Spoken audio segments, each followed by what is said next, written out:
Lynette Hooker didn't just vanish into the ocean. Lynette Hooker left a message, and that hidden message is about to send her husband, Brian Hooker, straight to federal prison. For months, Brian Hooker has looked the world in the eye and claimed his wife was lost in a tragic boating accident. A dark night, rough waters, a terrible tragedy. But Brian Hooker made one fatal mistake before he left that sailboat. He had no idea the FBI was going to find Lynette Hooker's secret diary. What Lynette Hooker wrote inside those pages is so chilling and so disturbing that federal authorities have officially dropped the missing person case. This is now a premeditated murder investigation, and Brian Hooker is going to jail very soon. But what exactly is inside that diary? In this video, I am going to reveal the terrifying reality Lynette Hooker documented in her final days.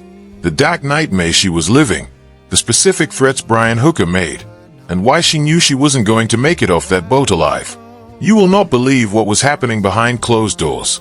Stay with me, because what she wrote changes absolutely everything.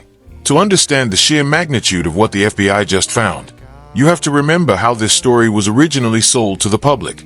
Brian Hooker painted a picture of a devastating accident.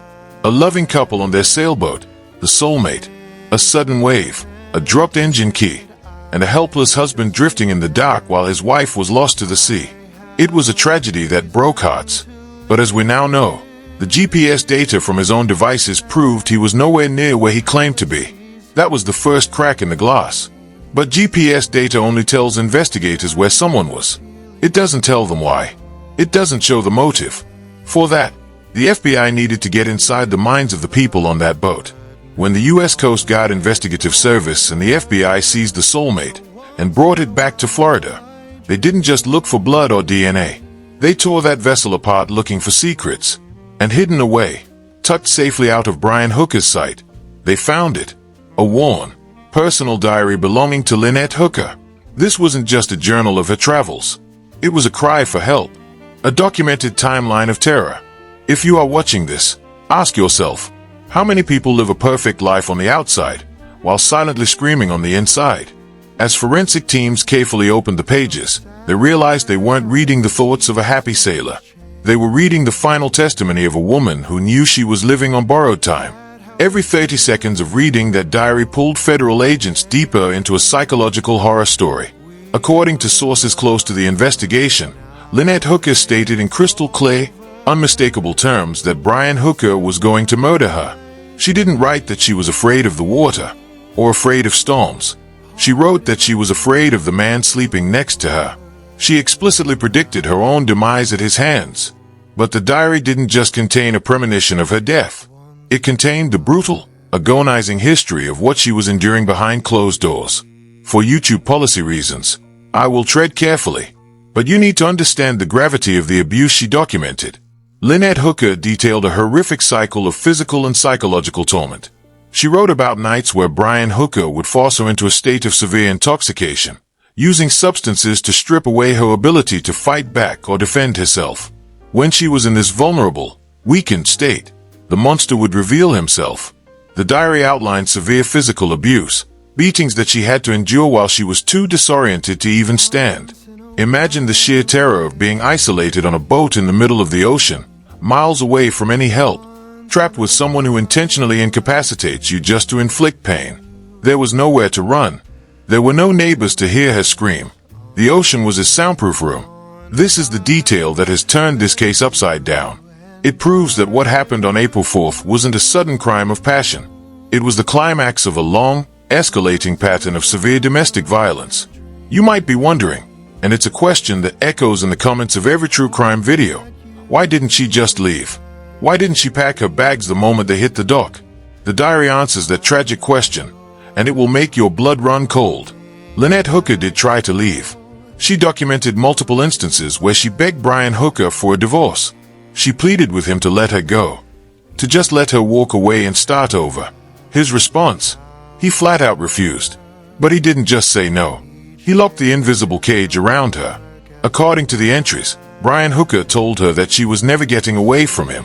When she finally gathered the courage to threaten him with the police, telling him she would expose the abuse, the drugging, and the violence, Brian Hooker delivered the chilling threat that ultimately sealed her fate.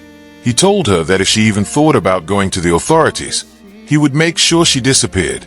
He told her he would do things to her that the police would never be able to trace, and that he would never, ever let her go alive. Just stop and think about that. I will make sure you disappear. Look at what happened on April 4th. She disappeared into the ocean. There's no body. There's no crime scene. He did exactly what he promised her he would do. The diary acts as a voice from beyond the grave, pointing a direct finger at Brian Hooker, outlining his exact motive, his exact methods, and his exact threats. The moment the FBI read those pages, the entire scope of this investigation shifted violently. Up until now, there was a thin veil of doubt. The authorities had to officially treat this as a missing person case with suspicious circumstances. Not anymore. With the discovery of this diary, the FBI is now treating this exclusively as a premeditated murder case. The days of treating Brian Hooker as a grieving widower are completely over. Federal agents have shifted all their resources into homicide protocol. But they aren't just rushing him with handcuffs. They are building an ironclad cage that Brian Hooker will never legally escape from. Right now, forensic handwriting experts at the FBI laboratory are meticulously analyzing the diary. They are running ink analysis, paper age tests, and handwriting comparisons to officially, legally authenticate that every single word was written by Lynette Hooker herself. Why? Because in a court of law, Brian Hooker's defense attorneys will undoubtedly try to claim the diary is fake, or that she was unstable when she wrote it. The FBI knows this. They are crossing every T and dotting every I to ensure that when this goes to trial, the diary is admitted as undeniable, damning evidence of first-degree murder. Once that authentication process is 100% complete, which sources say is happening very soon, the FBI is expected to make their forensic report public. And the moment that report goes public, the arrest warrants will be signed. As whispers of the diary's contents have begun leaking into the public domain, the reaction has been nothing short of explosive. The internet is on fire. People who have followed this case from the beginning, who gave Brian Hooker the benefit of the doubt, are now demanding immediate justice. Social media is flooded with demands for the harshest possible punishment. True crime communities, domestic violence advocates, and ordinary citizens are uniting with one voice. Do not let this man walk free. The sheer cruelty of drugging a woman, beating her in her most vulnerable state, denying her an escape, and then throwing her to the sea like trash has ignited a massive wave of public outrage. People aren't just asking for jail time. They are demanding that the book be thrown at him. They want him to face the absolute maximum penalty under federal law for the murder of an American citizen on foreign soil. The pressure on the Department of Justice is immense, and they are fully aware that the world is watching their every move. And what about Brian Hooker? Right now, he is sitting somewhere in the United States, likely knowing that his time is up.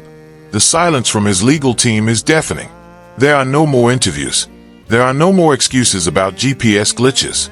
How do you explain away your wife's own handwriting, documenting the exact way you threatened to kill her? You can't. Every 30 seconds that passes, the FBI is getting closer to knocking on his door. The beauty of modern forensics is that the dead can still speak. Lynette Hooker may have been swallowed by the dark waters of the Bahamas, but her voice survived. She made sure of it. She hid that diary knowing that one day, if she didn't make it back to shore, someone would find it. She became her own lead investigator. This is no longer a question of if Brian Hooker is going to jail, but when. The case is being constructed so tightly around him that a murder trial is inevitable. He thought the ocean would wash away his sins. He thought the depths of the sea would hide his secrets forever. But he forgot that the truth always finds a way to float to the surface. Very soon, the FBI will complete their final forensic checks. Very soon, the public report will drop. And very soon, Brian Hooker will be placed in handcuffs, finally facing the justice that Lynette Hooker fought so hard to secure from beyond the grave. What do you think Brian Hooker's defense will even be at this point? Do you think a jury will ever believe a single word he says now that Lynette Hooker's diary has been found? Let me know your thoughts in the comments down below. Make sure you subscribe and turn on notifications, because the moment the FBI releases that official report and the arrest happens, I will be bringing you the breaking update. Lynette Hooker's voice was silenced by the sea, but her words are about to echo in a federal courtroom. Stay safe, stay sharp, and I'll see you in the next one.